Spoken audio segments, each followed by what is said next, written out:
The idea of transformation that we all like to associate with the transition between the years, and of course a lot of champagne. A moment of being completely exposed, and also a moment of showing your true self in a way. The challenges you face when you are on such top level for a very long time. I think from the 80s until like mid-2010s, the flowers were sent always as a gift from the city of Sanremo in Italy.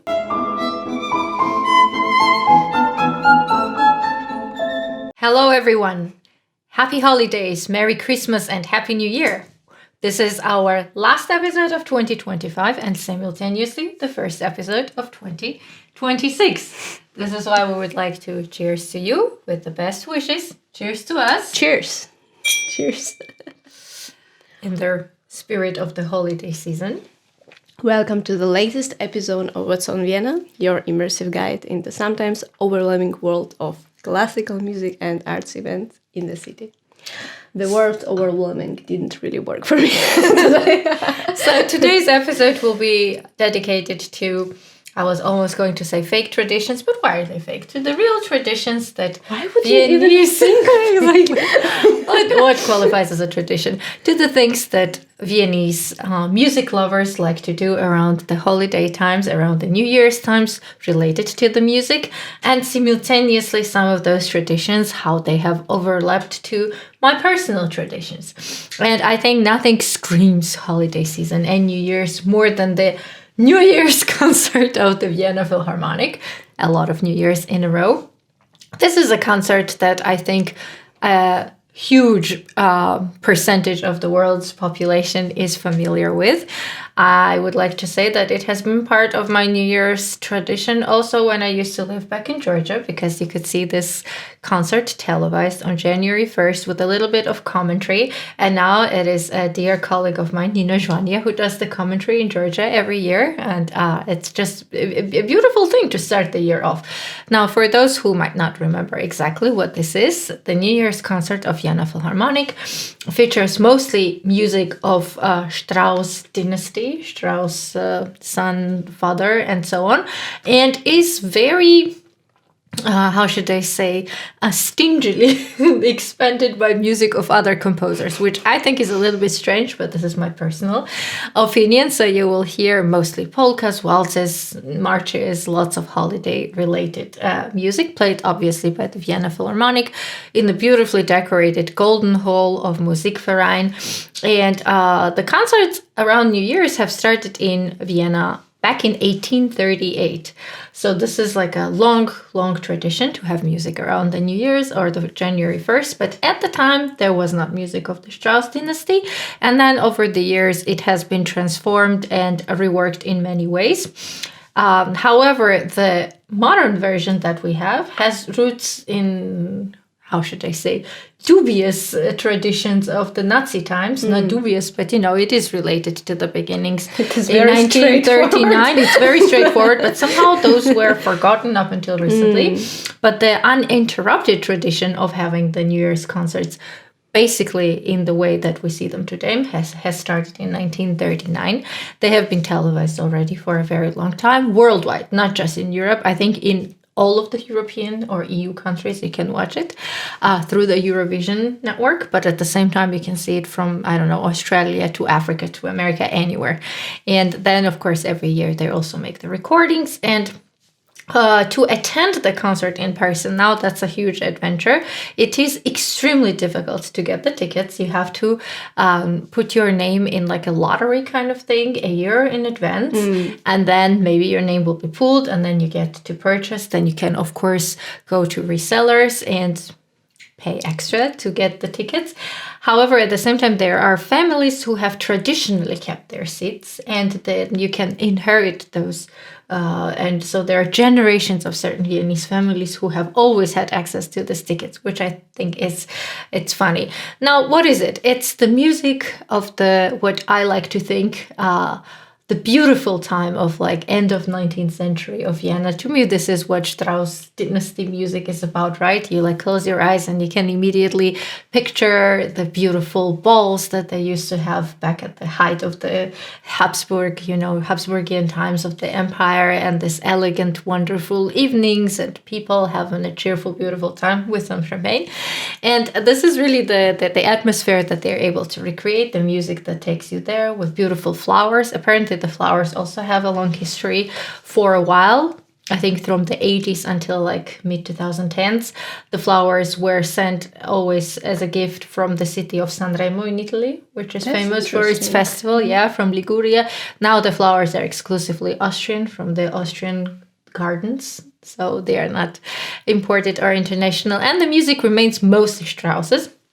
Usually you have between 14 and 20 pieces performed. The program is still very long, and very reluctantly they've been adding music by composers such as even Haydn. Yes, Haydn's music has not appeared until the 2000s, and Schubert and even Mozart.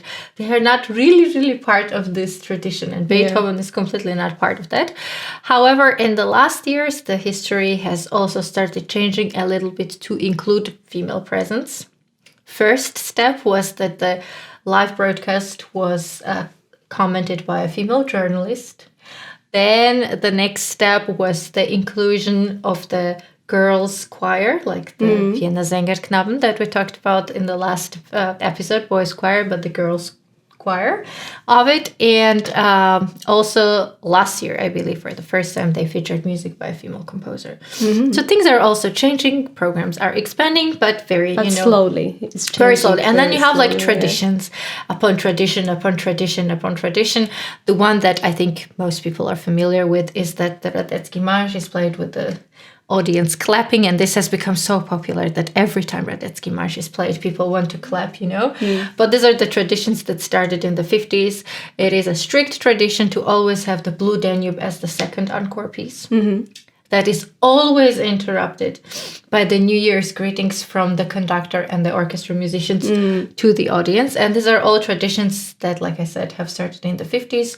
Austria is all about traditions, all about these cute little things. I don't know. I personally really enjoy having the New Year's celebration with friends, family, and having the orchestra play in the background in the living room, and I think it just adds a little bit to the lovely, how should I say, spirit. And the music is so unoffensive in the best way possible.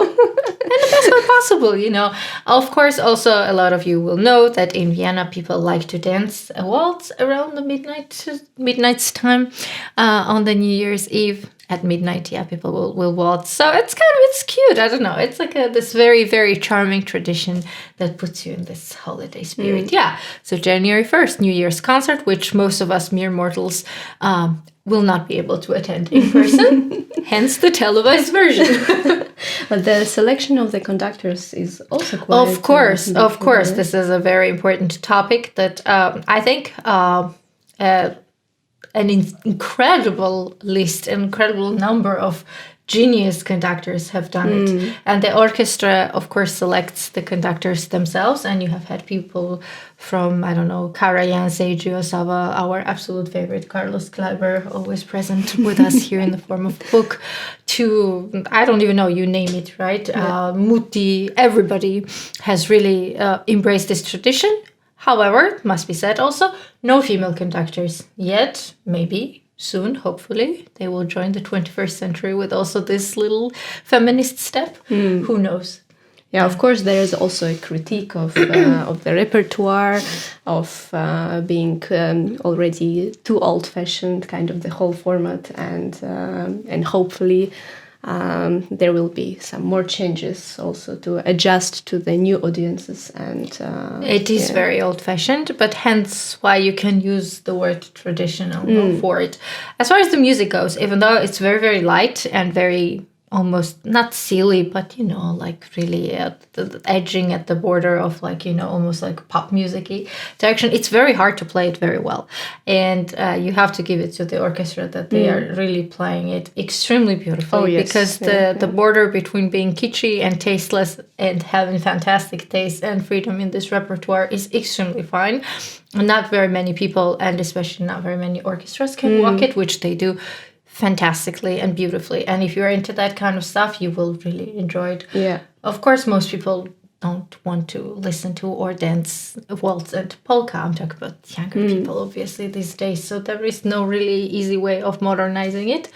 But it is a cute tradition. Yeah. Of course, the excellence of the orchestra contributes a lot to the level of the event, as it's very easy not to play well. Very easy. Very easy, then it's quite unbearable, I guess. Would you like to attend the concert if you had a chance?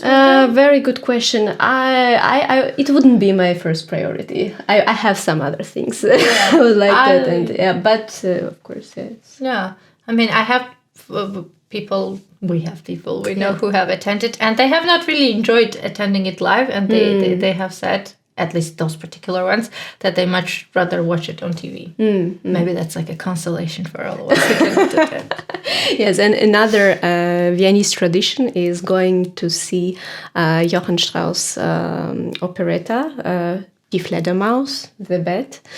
I assume it's because of this kind of festive, party-like atmosphere of the piece, right? The idea of transformation that we all like to associate with the transition between the years, and of course a lot of champagne. Champagne, that's very important element. And so the tradition originated in Vienna. Now it's spread all over the world, mostly in Austria and Germany.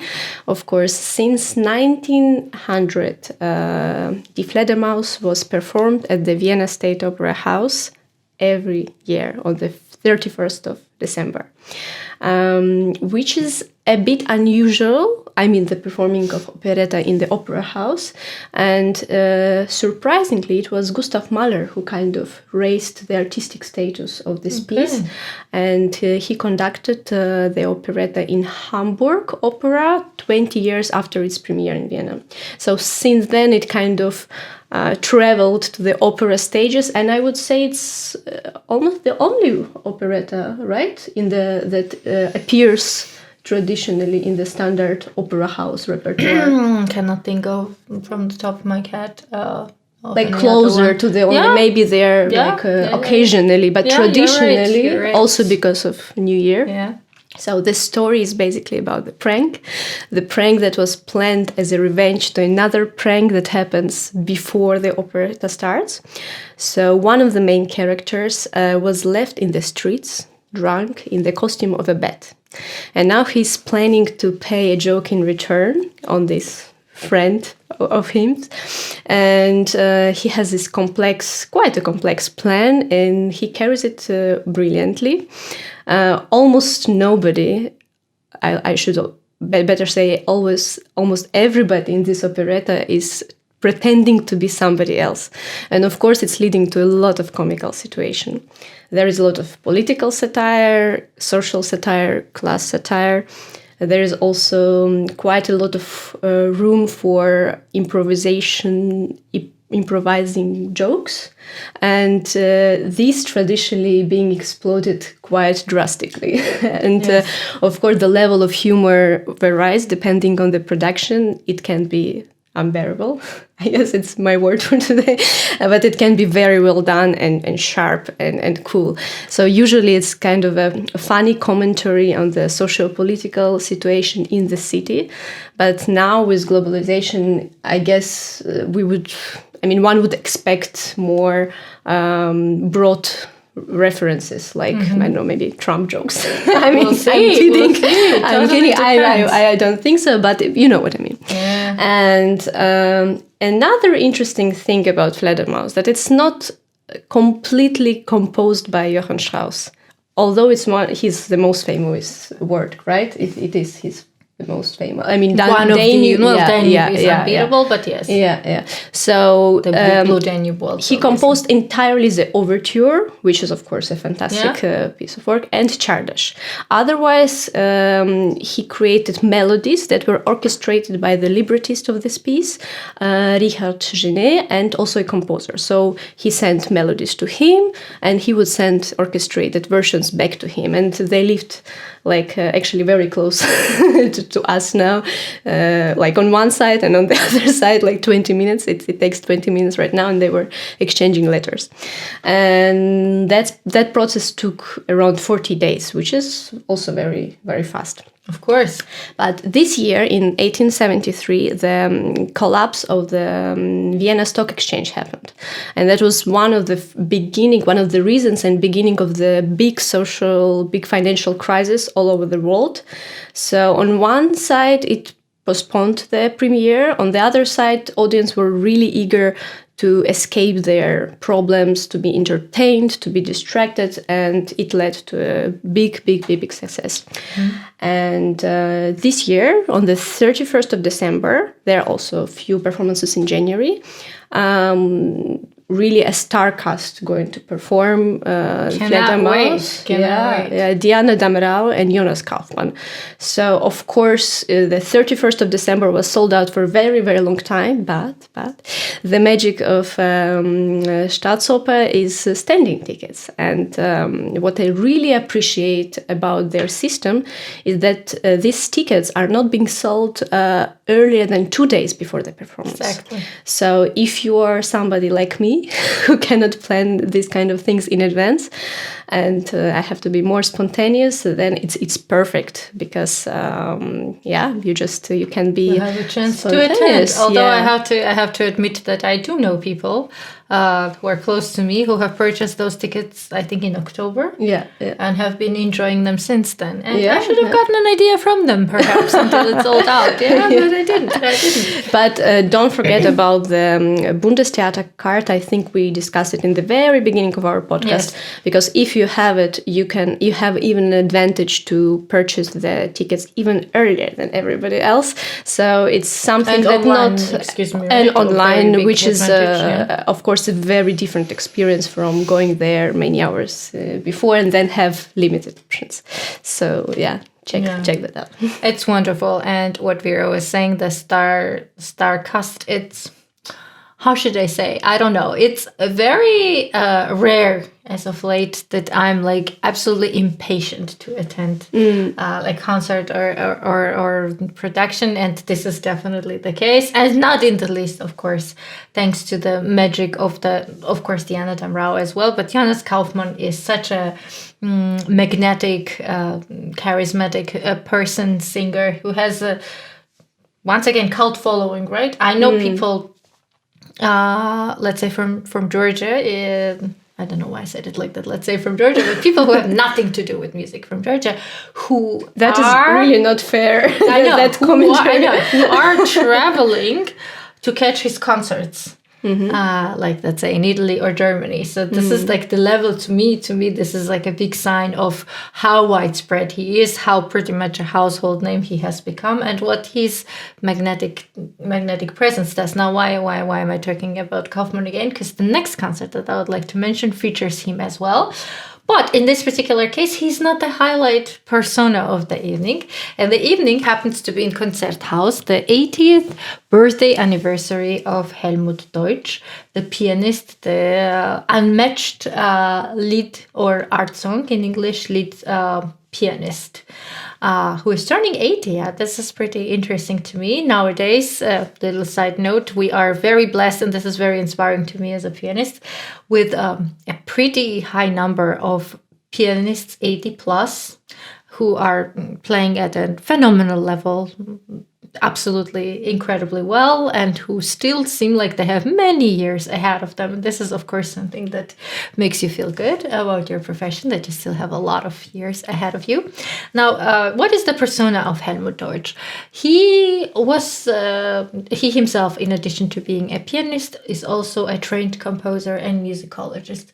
But there is many people who have like education in different, branches of music. This is not why he's an interesting person.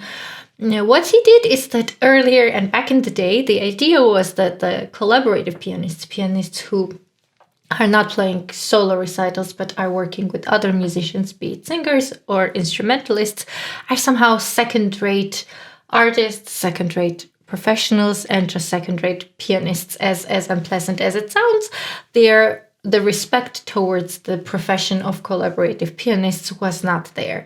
And it was not until like second half of 20th century that the level of the profession was elevated and that people really opened their eyes to how difficult it is to be a good collaborative pianist. And Helmut Deutsch's name is definitely up there on the Olympus of the collaborative pianists who have elevated the genre, who have, with their persona, with their artistry, brought the necessary respect, who have brought the admiration through their talent, through their work. And he's playing, especially in certain repertoire, is for me personally unmatched in music like Brahms or I don't know, Schubert. He is for me like a godlike status. And Jonas Kaufmann was his young protege, was a student also of his, and their collaboration has been going on for decades. He has in a way molded him as an artist in the genre of art song.